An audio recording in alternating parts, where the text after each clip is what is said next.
Hai pecinta sepak bola tanah air. Kali ini Timnas Space akan menyajikan berita pilihan untuk kalian.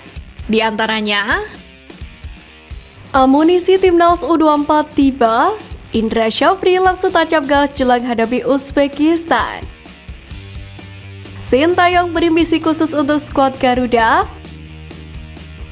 Legenda akui peran penting pemain naturalisasi di Timnas Indonesia.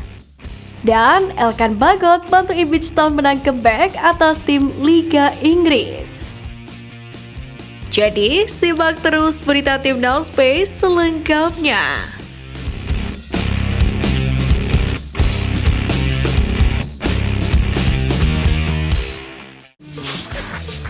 Pemain abroad Timnas Indonesia Sandy Walsh buka suara terkait keadaannya setelah mengalami cedera.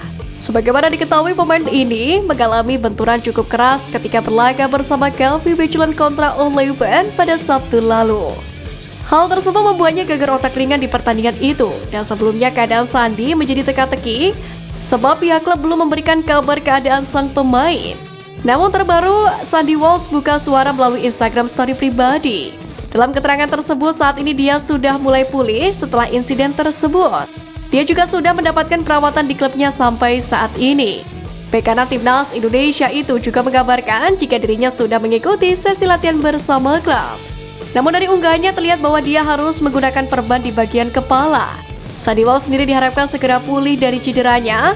Pasalnya jasa sang pemain akan dibutuhkan Timnas Indonesia untuk menghadapi kualifikasi Piala Dunia babak pertama dengan menghadapi Brunei Darussalam, yakni pada 12 dan 17 Oktober mendatang. Selain itu, ada kabar yang kurang baik juga menghampiri wonderkid Timnas Indonesia, di mana Marcelino Ferdinand juga dikabarkan mengalami cedera. Melalui akun Twitter pribadinya, Marceng menyebut jika hamstringnya kambuh usai memperkuat KMSK Denze Reserves beberapa hari yang lalu. Kabar mengejutkan datang dari salah satu pemain abroad Timnas Indonesia yang saat ini berkarir bersama Tokyo Verdy, yakni Pratama Arhan. Dilansir dari media Korea Selatan yang dinilai paling kredibel yakni Chosun, Arhan dikabarkan sepakat bergabung ke salah satu klub Liga 1 Korea Selatan yakni Suwon FC. Berdasarkan jadwal bursa transfer Liga Korea, kemungkinan Arhan bakal datang pada Januari tahun depan. Selain itu, sumber internal di klub sendiri juga mengonfirmasi hal tersebut. Manajer umum Suwon FC Choi Sun Ho yang baru menjabat pada musim ini memang mengincar salah satu pemain Asia Tenggara untuk memperkuat timnya. Tentu tujuannya adalah meningkatkan jangkauan pasar ke Asia Tenggara, salah satunya ke Indonesia. Namun bukan hanya untuk menambah jangkauan pemasaran saja. Dalam rekrutan Pratama Arhan ini juga untuk menambah kekurangan dari pemain senior Suwon FC. Selain itu, akun Instagram Pratama Arhan dan Suwon FC pun juga terlihat sudah saling follow.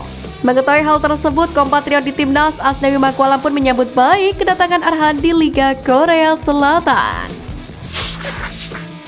Bek Timnas Indonesia Elkan Bagot tampil impresif bersama klubnya yakni Ipswich Town ketika berhadapan dengan salah satu tim kasta tertinggi Liga Inggris Wolverhampton di ajang Carabao Cup.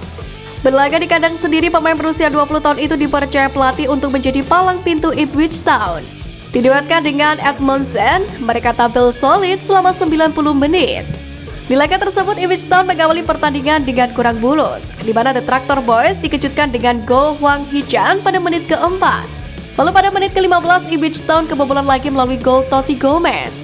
Beruntung, The Tractor Boys pun mampu bangkit melalui gol Omari Hutchinson pada menit ke-28. Selanjutnya, gol penyama kedudukan dicetak oleh Freddy Ladapo pada menit ke-39.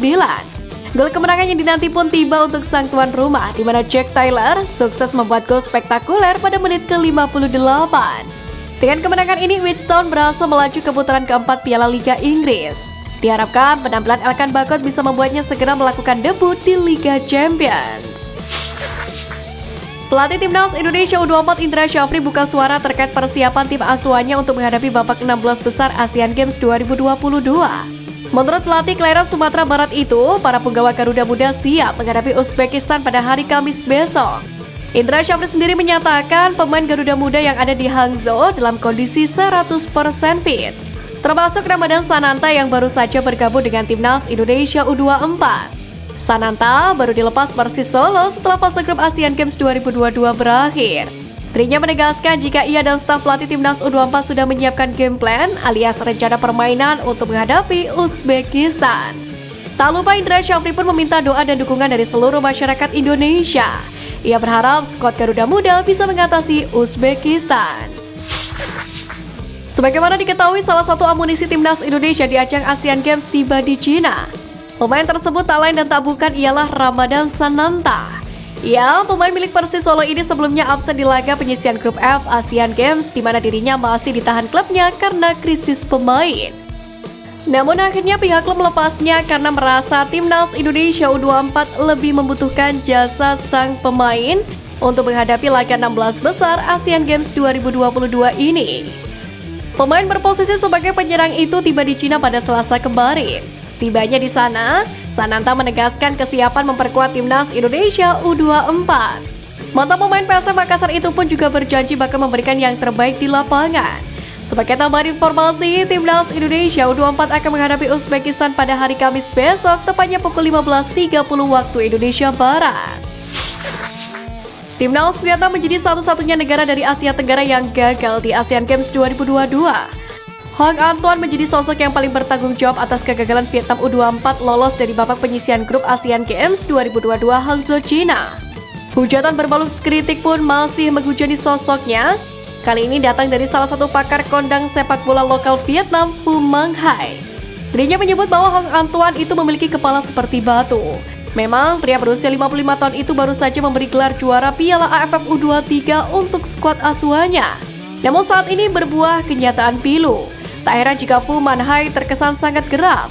Terlihat bapuknya Vietnam asuhan Hang Antoine dibuat pecundang di ajang pesta olahraga terbesar di Asia itu. Dengan begitu, bisa dinilai jika juara AFF bukan jaminan bisa bermain apik di level Asia. Sebagaimana diketahui, timnas Indonesia saat ini tak kekurangan stok pemain, kecuali seorang striker yang tajam. Ya, skuad Garuda sudah cukup lama tak mempunyai pemain yang memiliki insting mencetak gol yang tinggi. Hal ini terlihat ketika timnas Indonesia di berbagai level usia tidak memiliki pemain nomor 9 yang selalu dapat diandalkan. Hal itu membuat sang pelatih sering melakukan rotasi di lini serang timnas Indonesia. Terkait hal itu, Zainal Arif menyebut ada dua faktor yang membuat lini depan timnas Indonesia tak tajam seperti dulu lagi. Menurutnya, perubahan era turut berpengaruh atas ketajaman bomber lokal. Untuk saat ini, penyerang dituntut untuk bermain lebih modern seperti menjemput bola ke belakang.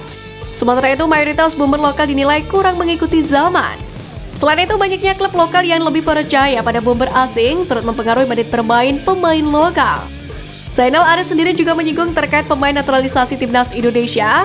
Menurutnya ia tak masalah dengan hal itu. Dirinya menyebut jika memang pemain asing bukan pemain keturunan yang sudah memiliki paspor Indonesia berhak bermain membela skuad Garuda. Pelatih timnas Indonesia Sintayong membeberkan misi utamanya bersama skuad Garuda. Sebagaimana diketahui, tangan dingin Sintayong mencuri hati pecinta sepak bola tanah air, di mana pelatih asal Korea Selatan tersebut berhasil membawa timnas Indonesia di semua level lolos ke Piala Asia. Namun, Sintayong mengaku belum puas dengan pencapaian sejauh ini. Kini dirinya ingin membawa timnas Indonesia untuk unjuk gigi di Piala Dunia. Skuad Garuda sendiri akan menghadapi kualifikasi Piala Dunia babak pertama zona Asia, dan Brunei Darussalam menjadi lawannya di ajang tersebut, di mana laga itu akan digelar 2 kali, yakni pada 12 dan 17 Oktober mendatang. Tentu jika Sintayong ingin membawa timnas Indonesia di Piala Dunia, maka PSSI diwajibkan memperpanjang kontrak pelatih asal Korea Selatan tersebut.